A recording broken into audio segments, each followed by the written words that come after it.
I've been tagged. Time to show you my top 5 key comics.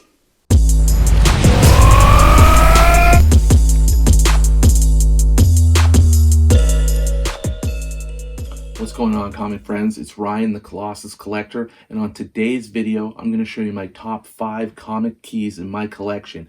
This was a tag from Brandon over at Mon Comics. He's got a great channel. If you haven't checked out his videos, great content.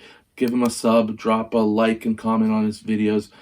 He's a great friend to have in the comic community. And Brandon, thank you so much for the kind words, the shout out, and this tag to show my top 5 comics. This is part of Alex the Comic Hoarders and the Comic-holics community tag video challenge, where they're asking collectors to show their top 5 key comics in their collection that have key significance to them as collectors. It's not necessarily the most valuable books, but just books that are important to them and that they consider keys in their collection. But before I get into the videos, I'd like to ask if you could please like and comment on this video and subscribe to the channel. Just getting started here on YouTube, and it goes such a long way to helping the channel grow, and would really appreciate your support. So now let's get into the comics. So, unfortunately today, I don't have my entire collection with me. I have a collection of Silver Age books getting pressed and cleaned, getting ready for CGC, and my Submariner one, which I'm showing you right here, would have made the top 5, and I would have liked to have shown it off, but it's not here. So I picked another 5 that I have here, and let's go through those books now. So, the first book I want to show is this Amazing Spider-Man #1, Skating on Thin Ice. I bet you thought, Amazing Spider-Man 1? No. This is kind of an obscure book. It's not a valuable book by any means. It was actually part of a mini-series, a Spider-Man mini-series that was released in the 90s as part of an anti-drug education campaign with Marvel. That got released to schools and kids, you know, in their public school days, grade school days. And so this was actually, why this is part of my top 5 keys is actually, this is the first comic book I ever owned in my entire life. I believe I got it at school through a free giveaway. It's all about Spider-Man, just trying to get kids away from drugs, and it's a 4-book set. I think I have 3 of the 4, all from back when I was a kid, but I wanted to just include this because this is where it all started. I didn't have a big collection as a kid. I wasn't a big collector, but I did have a handful of books growing up, and this is the first comic book I've ever owned in my life, so pretty key if it when it comes to me and my collection. So just wanted to show that off to you guys today. The next book is Tales of Suspense #48, and it's a really rough copy, but it's very significant. It's the first appearance of Iron Man in his iconic red and gold suit. Obviously, Iron Man is a pillar character in the Marvel Universe, but he's never been bigger than in the last 10 or 13, 15 years since Robert Downey Jr. portrayed him in the MCU. And I saw this at an A1 Comics live claim sale, and it was, you know, it's a low grade. It's got a little name stamp, address stamp from a previous owner. I thought about grading it, but I think it's just a little bit lower grade than I wanted to get, and because of the stamp I decided not to grade it at this time, but it's still just super significant, being that it's that first appearance of that suit. I think this is one of the oldest comic books I have, and it's just so iconic. I really love it, and it's just really cool to have this piece of comic book history, this piece of Marvel history, and that's why I included it in my top 5 keys. So, this next book is X-Men 109, first appearance of Weapon Alpha. also known as Vindicator, or the Guardian leader of Alpha Flight.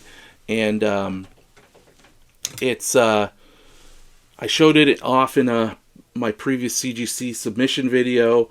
Didn't get quite the grade I wanted, but it's a significant and key book to me because of the fact that I'm Canadian, the fact that I'm a huge X-Men fan. I love this cover.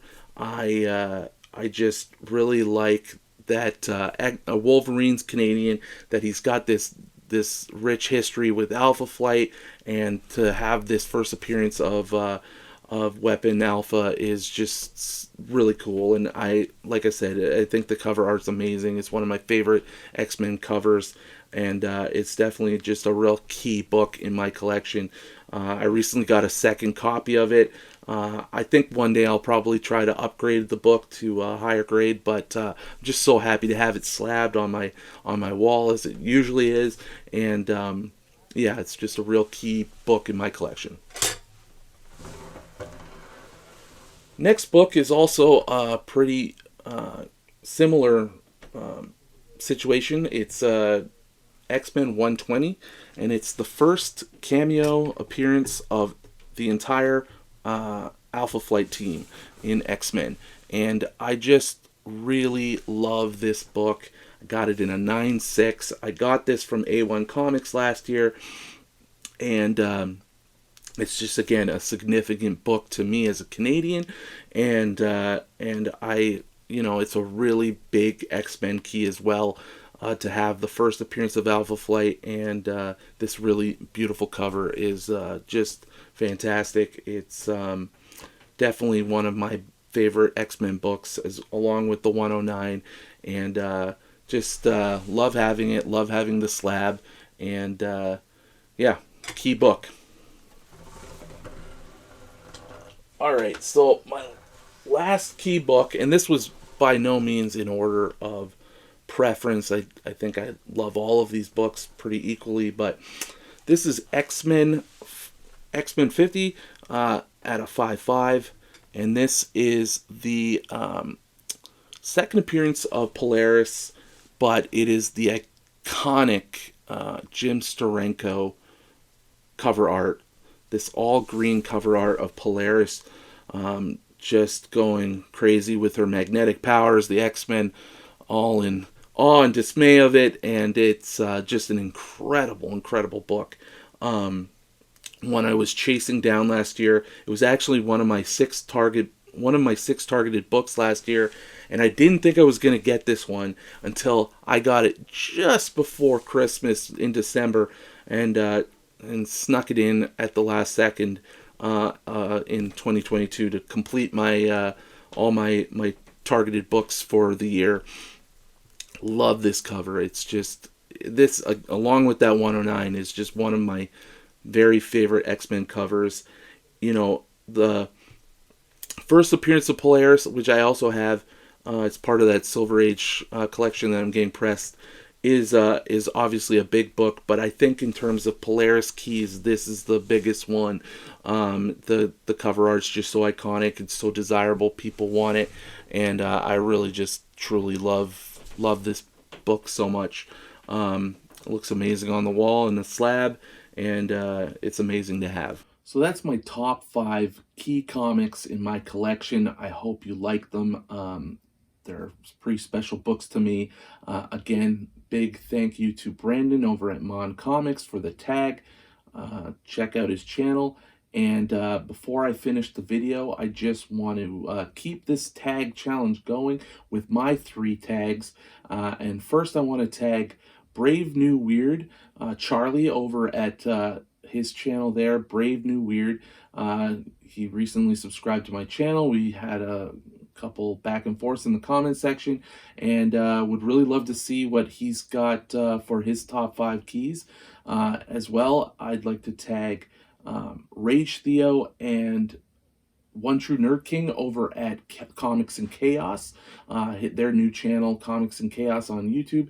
You probably have heard of them and seen them on Instagram, but would love to see what they got for their 5 key comics in their collections. And then finally, I'd like to tag comics rediscovered. I'd love to see what he's got, probably some Moon Knight. So anyways, that's my 3 tags. Thanks for watching this video. Again, hope you would please like and subscribe and comment. And until the next video, keep collecting.